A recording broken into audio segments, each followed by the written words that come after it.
কারণ অনেক জায়গায় গাজী কালোর নাম না শোনা পর্যন্ত কবে এটা কি গাইতেছে কিছুই তো বুঝতেছে না, গাজী কালোর তো নাম কয় না। তবে একটা জিনিস বুঝতে হবে যে এটা শুরু ভালো হয় শেষও ভালো হয়, প্রতিটা জিনিসে কিন্তু শুরু আছে, শুরুটা আছে।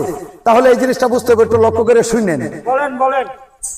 কারণ ওই যে ওই দিন দেখ করতে করতে মায়ের গর্ভটা পূর্ণ হলো, 10 মাস 10 দিন পূর্ণ হয়, মায়ের প্রসবের যন্ত্রণা মায়ের কলিজায় কামড় দেয়। কথা বলো না, মায়ের প্রসবের যন্ত্রণা যখন কলিজায় কামড় দেয়, লক্ষ্য করে দেখবেন ওই মুহূর্তে একটা মায়ের যখন সন্তান প্রসব করতে যায়, অনেক মা আছে দুনিয়া বাড়িও কিন্তু ত্যাগ করে। কথা বলে বসো। কারণ একটা মায়ের যখন সন্তানটা প্রসব করতে যায়, দরদিরা, মায়ের কালো চোখগুলি নীল হয়ে যায়, জিহ্বাটা বাহির করে দেয়, আল্লাহর কাছে ফরিয়াদ করে, মাওলা গো, আমার এই প্রসবের যন্ত্রণা আছে, আমাকে দুনিয়া থেকে উঠায় নিয়ে যাও।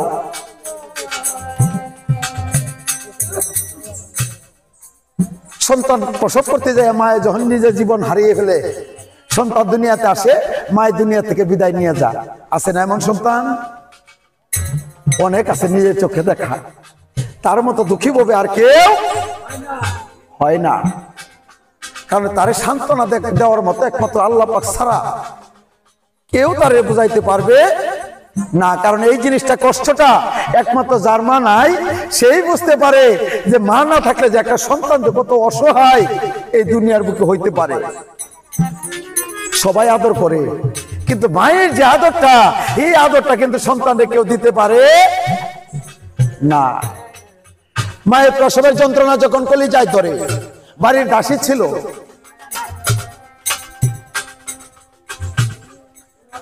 মায়ের এই অবস্থা দেখে চলে গেল পাশের গ্রামে দাইমার কাছে। কারণ এখন তো ডিজিটাল যুগ, 7 মাস 8 মাসে সন্তান টিকাইতে পারে। আগে কিন্তু এই পদ্ধতি ছিল না। একটা মার গর্ভটা পরিপূর্ণ হয়েছে, নর্মালে ডেলিভারি হয়েছে, 2 দিন 4 দিন 1 সপ্তাহ পর্যন্ত একটা মায়ের সন্তান প্রসব হয় না, মৃত্যুর সাথে পাঞ্জা লড়ে। আর ওই সন্তান প্রসব করতে যায়, মা দুনিয়া বাড়ি ত্যাগ করে। ওই দিন মায়ের যখন এই অবস্থা, বাড়ির দাসী ছিল দাইমাকে নিয়ে, ওই রানীমার ঘরের দরজায় যখন খাড়া হয়, রানীমা মাথাটা বাসায় তাকায় দেখে দাইমাকে নিয়ে আসছে বাড়ির দাসী। কারণ তার তো আপন বলতে এখানে কেউ নাই, কেউ নাই একমাত্র স্বামী ছাড়া। ওদের রানীমা যখন দাইমাকে দেখে 2 চোখের পানি ছেড়ে মাথাটা বাসিয়ে কি কয়, তুমি আমার ধর্মের মাতা গো,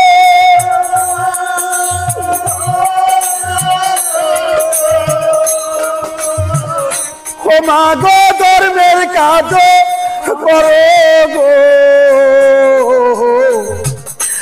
দাইমা গো, সইতে পারি না,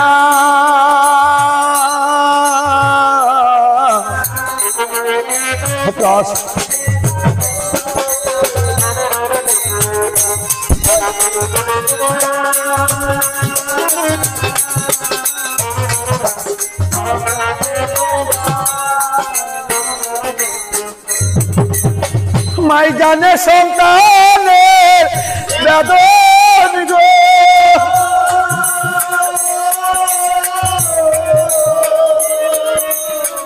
ও মা গো, অন্য তো জানে না গো, দাইমা গো, বলে দাও কি করি উপায় গো।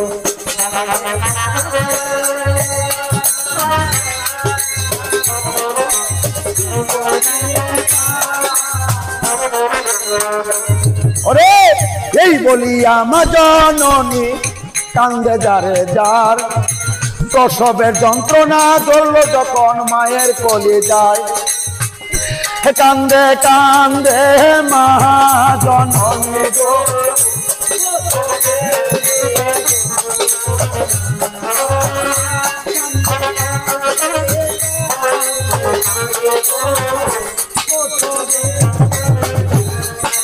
দাইমা বলতেছে মারে তোমার এই নিদানের কালে আল্লাহ পাকের একটা নাম আছে বাবারে, যদি ওই নামটা ডাকতে থাকো অবশ্যই আল্লাহ পাক ওই নামের খাতিরে তোমার উপর রহমত বর্ষিত করবে। মা কোন নামটা আমাকে বলে দাও। দাইমা বলতেছে মারে আল্লাহ পাকের যে নামটা আছে রহমানুর রাহিম, মারে ওই নামটা ডাকতে থাকো অবশ্যই আল্লাহ পাক ওই নামের খাতিরে তোমার উপর রহমত বর্ষিত করবে। কারণ ওই নামটা কিন্তু আল্লাহ পাকের শ্রেষ্ঠ, সবার ঊর্ধ্বে। দাইমার কথা শুনে মা জননী আল্লাহ পাকের রহমান রহিম নামটা যখন ডাকতে থাকে মায়ের গর্ভ হতে একটা সুসন্তান ভূমিষ্ঠ হয় দুনিয়ার আলো দেখে। কিন্তু মায় তো অচেতন, যখন সন্তানটা প্রসব হয় তখন কি মায়ের জ্ঞান থাকে? দরদিরা আসলে কি জানেন, এই দৃশ্যটা যদি কোনো পুরুষের নিজে চোখে এই দৃশ্যটা দেখে থাকে যে একটা মায় যখন সন্তানরা প্রসব করতে যায় মায়ের যে পরিণতিটা কি হয়, জানি না কে দেখছেন বা না দেখছেন, কিন্তু আল্লাহ পাকে এই অদম্রে কিন্তু দেখাইছে আর নিজের সন্তান মেয়ে যদি কেউ দেখে থাকে আমার নিঃসন্দেহে ওর জীবন জীবিত থাকতে কোনদিন পিতা মাতার মনে শস্য পরিমাণে আঘাত দেওয়া ভুল করে চিন্তা ভাবনা করবে না। আমি ওই দিন অনুভব করতে পারছি যখন আমার নিজের সন্তান মা কয়ে বাবা কয়ে চিৎকার মারে আমাদের দিকে তাকিয়ে, তখন ওই মুহূর্তে কোনো বাবা ঠিক থাকতে পারে না। আমি তখন অনুভব করছি এটুকি, আজকে আমার মেয়ে সন্তানে মা হতে যায় যে পরিশ্রম যে কষ্ট যে করতেছে, মৃত্যু স্বাদ গ্রহণ করতেছে, এই মৃত্যু স্বাদ কষ্টটা তো একদিন আমার মাও আমার নিয়ে করছে।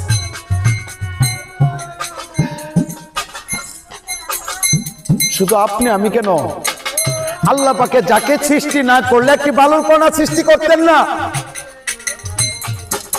হযরতে মুহাম্মদ আহমদ মুস্তাফা সাল্লাল্লাহু আলাইহি সাল্লাম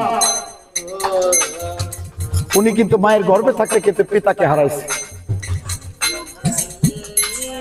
আবার পিতার কবর জিয়ারত করতে যাইয়া মানে মাই নিয়ে গেছে পিতারে দেখানোর জন্য কোথায় আছে, ওইখান থেকে পিতা মায় কেউ নিয়ে ফিরে আসতে পারে নাই, শুধু করে মা কেউ নিয়ে আসতে পারে নাই।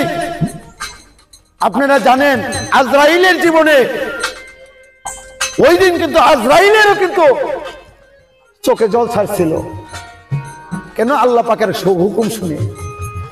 যেই মুহূর্তে ওই মুহাম্মদ পিতার কবরের পাশে দাঁড়ায় দাঁড়ায়া হাব্বা হাব্বা করে ডাকতেছে, কবর থেকে তো উত্তর আসে না। আল্লাহ পাকে ওই মুহূর্তে হুকুম করছিল, আয় আজরাইল শীঘ্র চলে যাও, আমার হাবিবের মায়ের প্রাণটা কেড়ে নিয়ে আসো। এই কথা শুনে কিন্তু উনি চোখের পানি ছেড়ে দিয়েছিল। কেন? মায়ের পিতার দুঃখে দুঃখী হয়ে বাঁচতেছে না, এমন পাগল হয়ে গেছে। আর যদি এই মুহূর্তে মাকেও নিয়ে আসা হয় ওই লোকটা আশ্রয় ছাড়া হয়ে যাবে। আপনার হাবিব তো পিতা মাতা সুখে একমাত্র মারাই যাবে। আল্লাহ পাকে বলছিল, আজরাইল রে আমি যা জানি, আমি আল্লাহ যা জানি তোরা তা জানস। সে আখির নবী, যার সৃষ্টি না করলে কোন কুল কায়না সৃষ্টি করতাম না। ওই ব্যক্তি সাধারণত পিতা মাতার কষ্টটা যদি বুক না করতে পারে, সহ্য না করতে পারে, কাল হাসরে মাঠে তার এত লক্ষ লক্ষ কোটি কোটি উম্মতকে সে তরাবে কি করে? কি গো, আমার রাসূল পাক সাল্লাল্লাহু আলাইহি সাল্লাম উনি কি রাস্তার ফকির ছিল?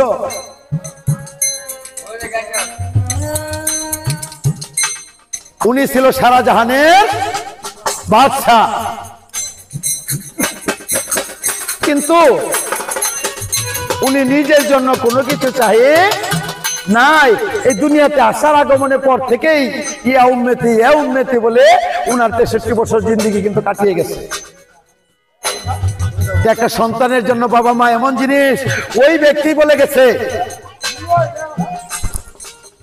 আমরা একটা গান কিন্তু খুবই ঘন ঘন শুনি, ছোট দোল, আমি করি নাই করিতে পারি নাই পিতা মাতার খেদমত করিও রাসূলের।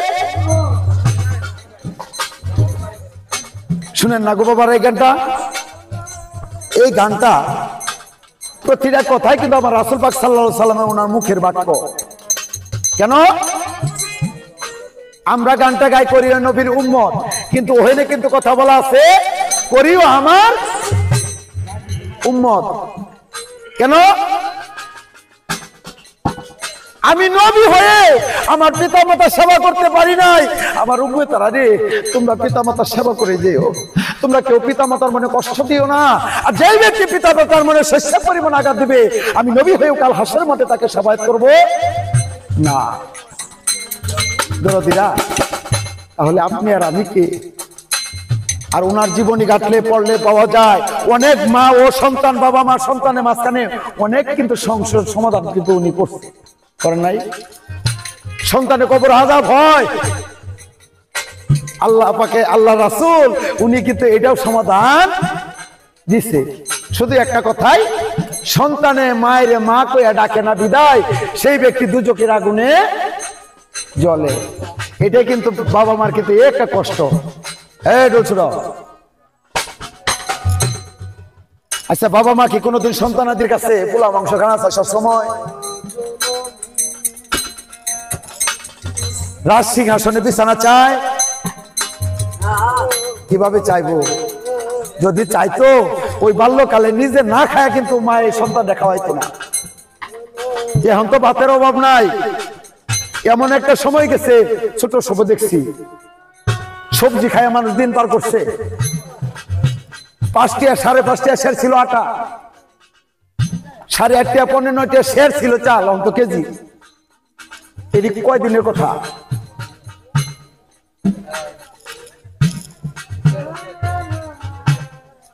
এখন তো ভাতের অভাব নাই। ওই টাইমে একবার পাক করছে সারাদিনে মিষ্টি আলু খায়া, মরিচ ভর্তা দেয়া, শুকনা মরিচ ভর্তা দেয়া, মিষ্টি আলু খায়া সারাদিন পার করছে। গেছে না দক সময়টা? কিন্তু এমনও ঘর আছে একবেলা খাবার পাক করছে, সবাই খায়া সেটা পুরা চাষা আছে। এটি যখন মাই নিয়ে খাবার নিয়ে বসে, আবার ওই যে পাগলটা কত মনে হয় সন্তানের কথা, খেলাধুলা করে ঘুরান মারা, যদি আমার সন্তানে আবার বাচ্চা আমি কই থেকে দিই, এই ভাতটাও কিন্তু মা আবার রেখে দেয়, নিজেও আর খাইলো না। কিন্তু কোনোদিন শুনছেন সন্তান রে মায় খাওয়াইয়া নিজে কারো কাছে বলতে গেছে আমি আজকে সন্তান রে খাওয়াইয়া নিজে না খাইয়া রয়েছি? কোন মায় বলে না। একজন সন্তানের জন্য পিতামাতা অমূল্য দেন, কারণ যার বাবা মা জীবিত আছে, বাবা জীবিত আছে কাবা তার ঘরে আছে, মা জীবিত আছে মদিনা ঘরে আছে। আর যেই সন্তান, এটা লাস্টের অন্তরা বলছে, বাবার মুখেতে মায়েরও মুখেতে যেই সন্তান তুলে দিল খানা, সে খানা পায়। দেখেন তো, ওই খানা যদি আমার আল্লাহ পাকে পায়, আমি আদম গুনাহগার মনে করি যে এই সন্তানের ঘরে বাবা মা জীবিত আছে, স্বয়ং আমার আল্লাহ পাক তার ঘরে।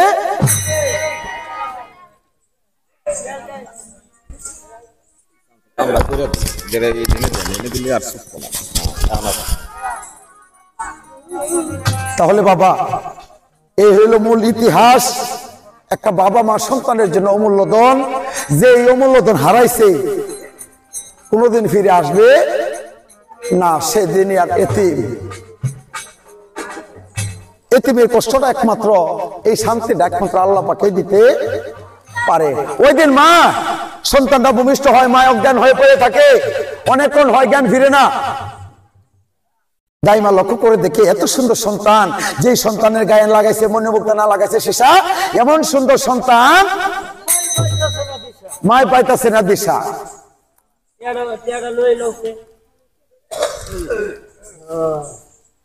হয়তো আর ডিস্টার্ব পরে ডালছে, বুঝো না কে? এটা বাড়তি বাড়তি ধরো এদিক দিয়া। অনেকক্ষণ পর যখন মায়ের জ্ঞানটা ফিরছে, তাকায় দেখে দাইমার কুলে যেন নূরের আলো জ্বলতেছে। আচ্ছা, আমার কথা কি বুঝতে কষ্ট হয়? কারণ একটা জিনিস হলো, গান বাজনা কি, যেই জায়গায় আল্লাহ রাসূলের গুণগান হয়, আল্লাহর ওলিয়া উলিয়াদের গুণগান হয়, ওই জায়গায় কিন্তু আমার আল্লাহ পাকের রহমত বর্ষিত হয়। আসলে গান এইটা কিন্তু কোনো বিপদের জায়গা না। এখানে কি আল্লাহ রাসূলের গুণগান, নিজের মৃত্যুর কথা স্মরণ করো। বাবা মা কি জিনিস এইটি বোঝার জন্য। ওই দিন মায়ের যখন আঁকিটি খুলে দেখে দাইমার কোলে নূরের আলো জ্বলে, মায়ের এই প্রসবের পিছনে দুঃখের কথা সবকিছু মায় ভুলে যায়। হেসে দিয়ে দাইমাকে ডেকে বলতেছে, মা মা গো, মা আমার কি সন্তান হয়েছে মা? দাইমা বলতেছে, বাবা রে তোমার একটা সুন্দর ফুটফুটের ছেলে সন্তান হয়েছে। মাই তার মধ্যে মা তারা দাইমা আমার সন্তানটা আমার কোলে দাও। একটা মা এত কষ্টের পরেও প্রসব করার পরে যখন সন্তানটা মায়ের বুকে নেয়, মায়ের কিন্তু পিছনে প্রসবের কথা আর মনে থাকে নাকি?